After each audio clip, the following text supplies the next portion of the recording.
The next talk is going to be given by Gregory Duck, and he's going to be talking to us about type and memory error detection using dynamically typed C++. Thank you. So I'll just dive into the motivation. So essentially C and C++ are unsafe programming languages. So we all know this, right? So what does this mean exactly? Well, one thing it means is that to access memory, it's up to the programmer to ensure that this is correct. So even if we take a completely trivial function, so this is a function which takes a pointer, and we're just going to return the fifth element, a pointer to an array, and it's going to return the fifth element of the array. But already a lot can go wrong. For example, the array may be too short, so this is an out of bounds error. The pointer may be freed, so there may not even be an object to dereference. And also the pointer may actually be a pointer to a valid object, but of a different type. So this is a type error or a type confusion error. So it turns out that these three basic kinds of errors are a major source of security vulnerabilities. So 75% of all remote code execution vulnerabilities, according to Microsoft. You can see all three groups represented there. The numbers are a bit out of date, but you get the general idea. And also famous bugs like the ghosts and the heartbleeds, etc. These are also, like the buffer overflows, these are also included in these types of errors. And we also see that these are trending upwards. But also there can be other reasons why you want to detect type errors. So for example, there is something called type-based alias analysis. So if you have two arguments to a function which are different types, then the compiler is going to assume that those pointers do not alias. And if they do, then your program is not going to work correctly. So there is actually an option to the compiler which actually disables this, but it generally will slow your entire program down. And also, well, I mean, there can be other motivations. For example, well, maybe you want to write code which is standard compliant or standard idiomatic code, and you don't want any sort of low-level hacks in your code. So this is an example. So this is one way in C you can implement C++ style class inheritance. You just create structures with overlapping prefixes. So the overlapping part sort of represents the base class. So this is more the canonical way in C++. You just define the base class and you inherit from it. But the funny thing is we actually found this idiom in some C++ programs, which is a bit weird. So, well, okay, we have all these problems. What can we do about it? Well, we can run a sanitizer. So basically a sanitizer is like a compiler extension, which is going to try and detect problems for us. So this is our function from before. Well, it's vulnerable to a balance overflow, so we can run a sanitizer. It's going to insert a balance check before the memory dereference to try and detect the overflow. So the interesting part is usually how the technology behind the sanitizer to implement this functionality. So it turns out there's actually quite a lot of sanitizers that exist, and many in academia, and also some some famous ones like Address Sanitizer. And generally they have different capabilities. So for example, we have sanitizers for type errors, like EffectiveSan, Kava. We have sanitizers for bounds errors like Address Sanitizer and low-fat. I mentioned low-fat because it'll come up later in the talk. And we also have sanitizers for use after free errors. But also, in addition to be specialized, a lot of sanitizers are incomplete. So, for example, a lot of the type sanitizers only protect certain kinds of C++ casts. So, for example, TypeSan is for C++ static downcast only. And there are other issues to consider, such as compatibility. Does it change the ABI? Does it change the memory layout? Does it support multi-threading, etc.? So this leads us to EffectiveSan. And so from our point of view, current sanitizers are only protecting partial type information. So as a motivating example, well, here I define the struct node. It has a subobject, which is an array of double. It has a next pointer.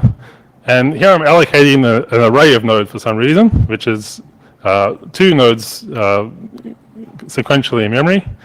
And you can see that the type is obviously defining the layout. So here the blue represents double words and the red represents pointers. So this object, which we've just allocated, it has a dynamic type of node of array 2. So we can say that type sanitizers is just protecting the node part of the type, and bound sanitizers are just protecting the bound of the array. So the idea of EffectiveSan is, well, we kind of want a general sanitizer, which is going to protect both the type and the length. So essentially the complete dynamic type. And in case you're wondering about the name, effective type is what the C standard calls dynamic type, so that's where the name came from. I wanted to call it TypeSan, but that name was already taken. Okay, so, well, how are we going to do this? It's quite simple. We insert instrumentation. So, well, this function was expecting a pointer to objects which has type double, so we're going to insert a type check before the dereference. So now type errors will be detected. So if I allocate an array of integer and I cast it to a double and I pass it to my function, well, the instrumented type check is going to detect that and it will report a type error. And just a very quick note, this method also can detect use after free, because if we treat free memory as its own distinct type, then, well, we kind of get some use after free protection at no extra cost. Okay, but we also want to protect the bounds, right? And this is kind of the key idea behind our technique. So the bounds actually depends on the static type of the pointer. So here we imagine we have a pointer to our object from before, and let's say the pointer has a static type of node star. Well, what should the bounds be? Well, pointer must be pointing to the entire object. So the bounds is just everything essentially, right? But now let's assume that pointer is of type double star. What bounds must we mean? Well, this must be a pointer to the subobject with the same matching type, right? So now the bounds are just the first 3 words. And finally, well, what if the pointer is something unrelated, like if it's just an int star or something?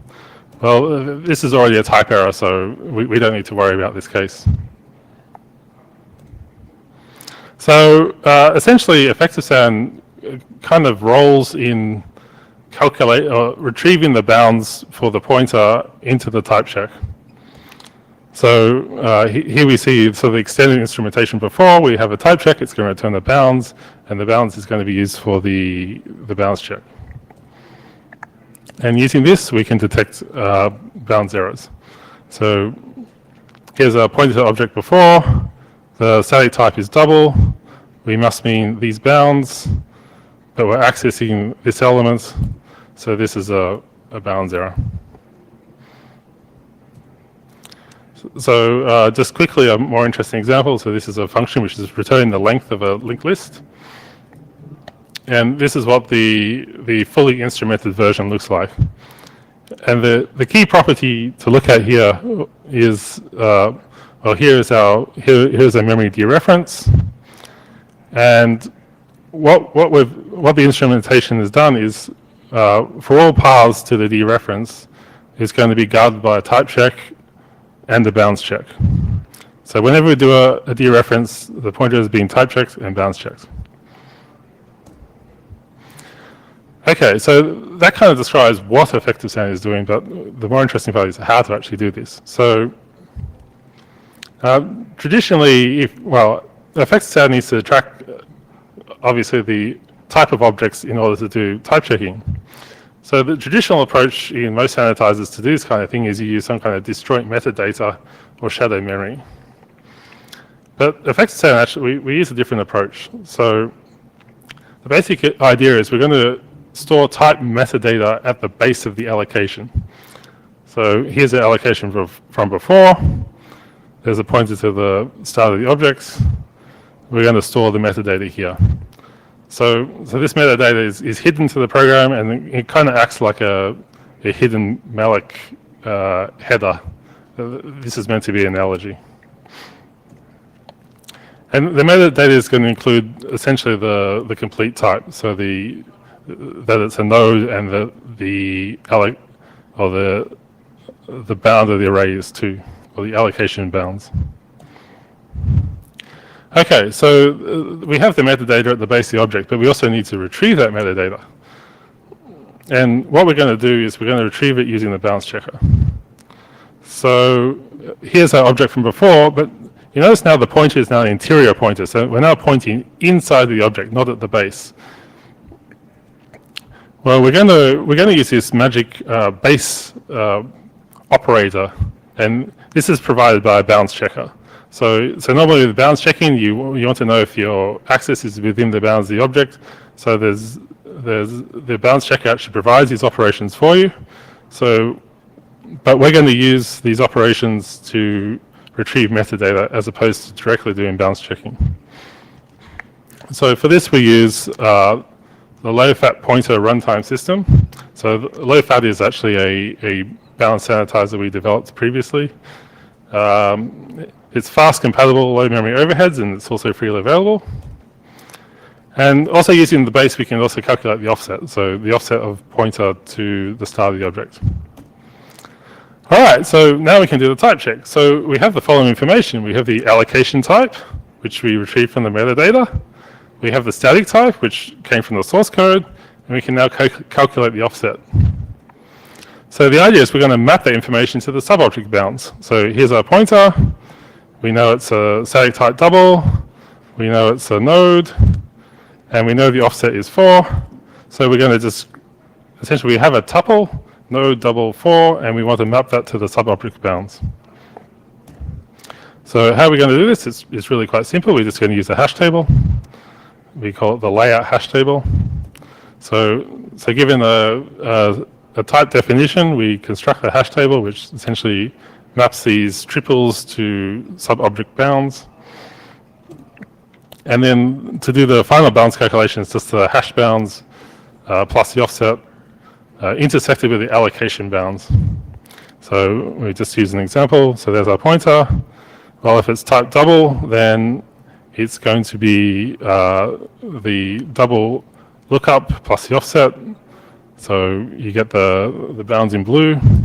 But if it's node, if it's the outer type, then the bounds are infinite, but you always intersect it with the allocation bounds. So it actually returns the allocation bounds. And if it's an integer, well, it's just a type error, so a hash table miss.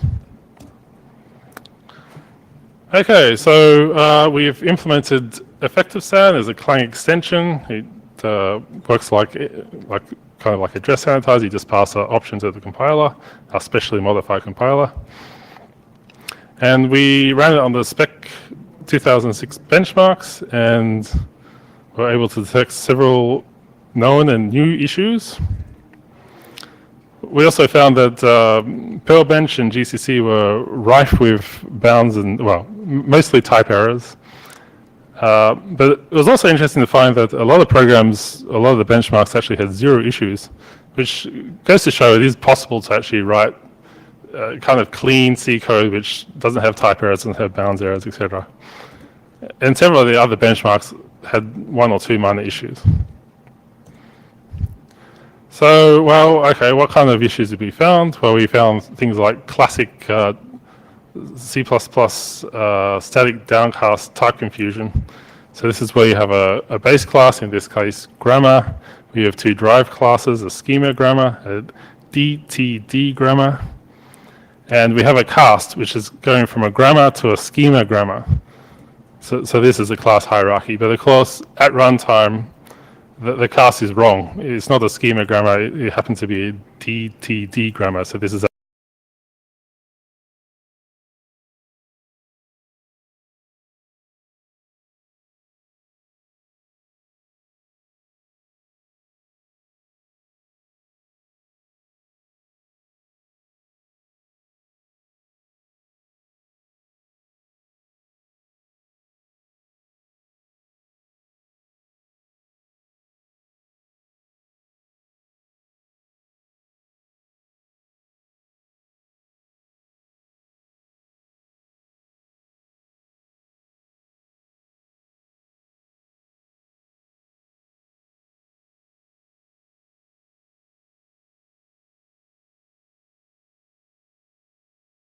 other examples of type abuse, you can check the paper if you're interested.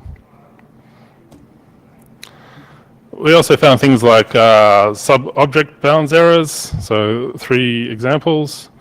The first 2 I think are already known from other systems such as MPX, but the last one was kind of interesting. So this was from GCC.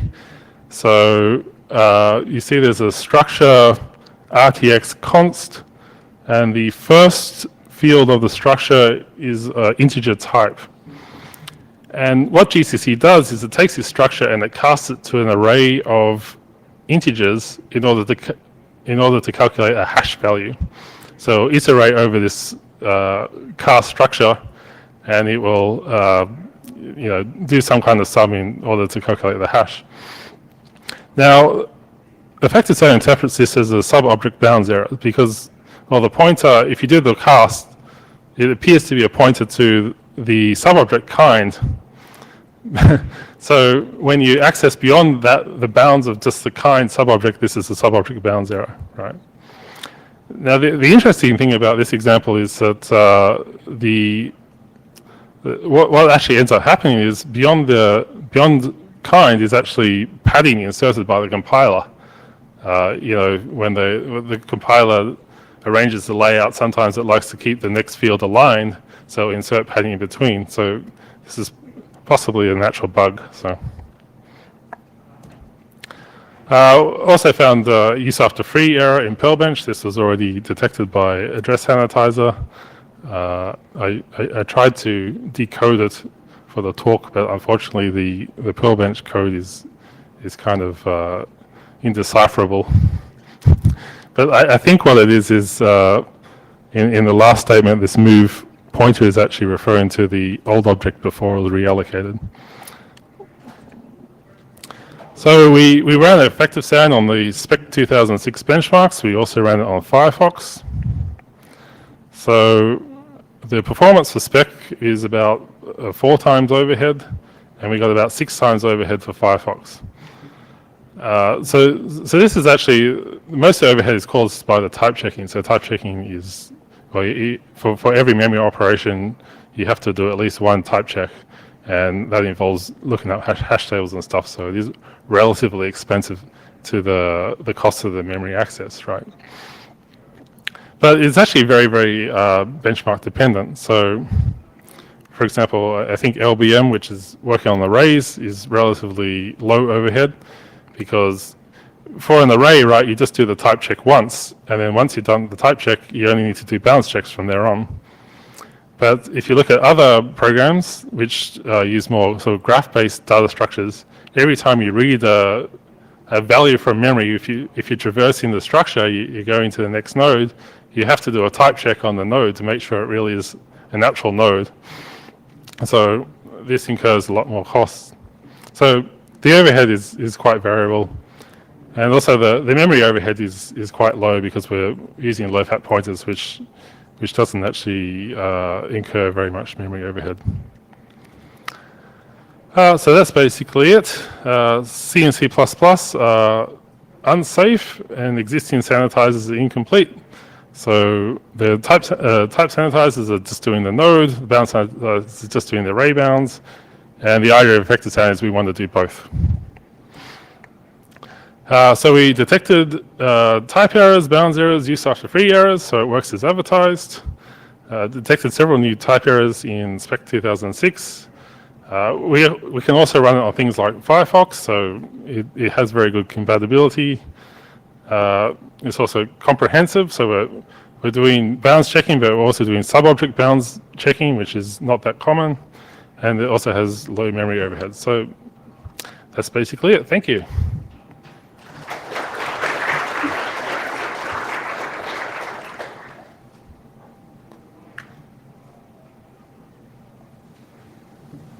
Nice work.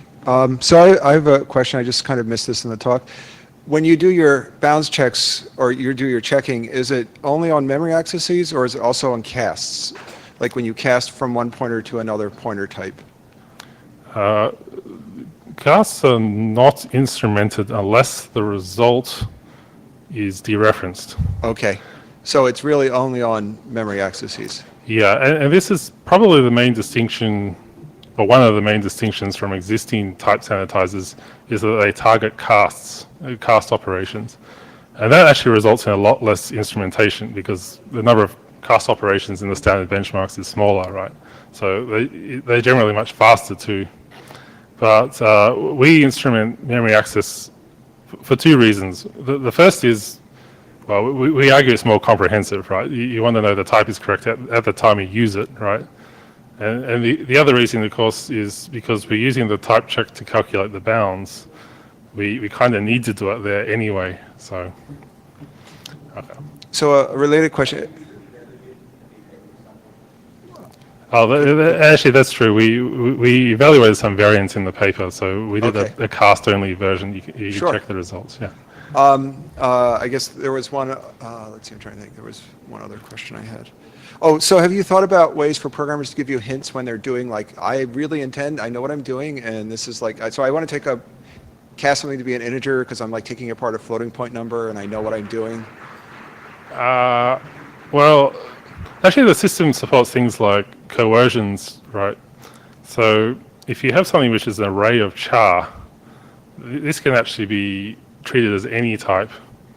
So one thing is if you could, you make the runtime think it's an array of char, you can then it can be anything you like at runtime, right? But the other thing is you can just refactor, like you could just use unions and other things, which is sort of the more traditional type-safe approach. It's up to you. Okay, great, thank you. Hi there, Joe DiVietti from UPenn. Really interesting work. Since you were able to run this on Firefox, I imagine you found some issues there. I was wondering if you could say something about this. Yeah, we did run it on Firefox, but okay. One of the problems with EffectiveSan is you kind of need to know what are memory allocations. So what functions are actually memory allocators in? So if the program uses just malloc and all the standard ones, it's easy. But you have something like Firefox, which is full of like custom memory allocators. So when we did the Firefox experiment, we didn't want to go through the Firefox code base and try and replace all the allocators with the standard version. So we just kind of ran it as is. So we did find a lot of issues in Firefox, but a lot of them were related to the fact that we couldn't actually figure out the dynamic type because of the custom memory allocator problem. But we did find also some real issues in the sense that they're technically type violations. You can check the paper. I think it lists a couple of them. So. Thanks.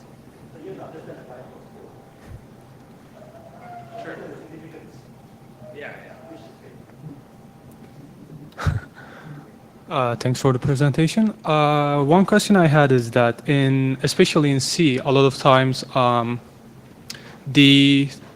some things with types that are unsafe can still be in the language's defined semantics, and this can be sometimes the intended behavior by the programmer. I was just wondering, in your results, how much of you would say the errors you find are things that would lead to crashes or security issues versus ones that are intended behavior by the programmer? Yeah, this is actually a good question. So it's actually true. A lot of the type errors we find are actually deliberate. So the spec, spec 2006, it actually contains quite old code bases, and especially things like Perl. It dates back to the 80s, where they really didn't care about a lot of this stuff at all. So a lot of the type errors, like technically in the sense that current compilers will not compile into code which contains a vulnerability. But on the other hand, there's still type errors with respect to the standards, right? So it is undefined behavior still. So, but I mean, there's multiple motivations for this, right? You can try to detect type errors for security vulnerabilities, and some type errors definitely are security vulnerabilities.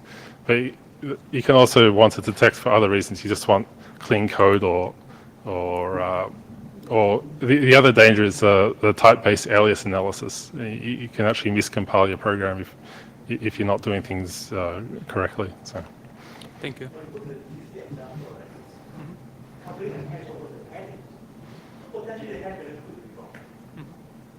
Thank you. Thank you. Thank you for the great talk. So my question is about the word incomplete in this slide. Sorry. So does that mean the existing sanitizers cannot discover some of the problems, or does that mean they will give false positives? Or?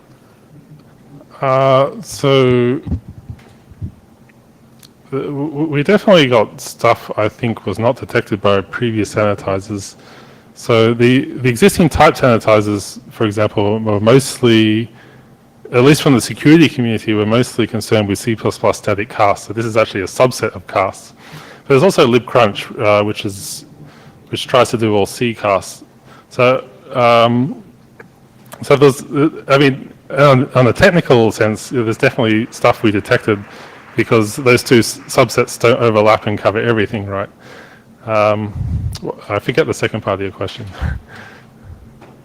Did that answer your question? I forget. Okay.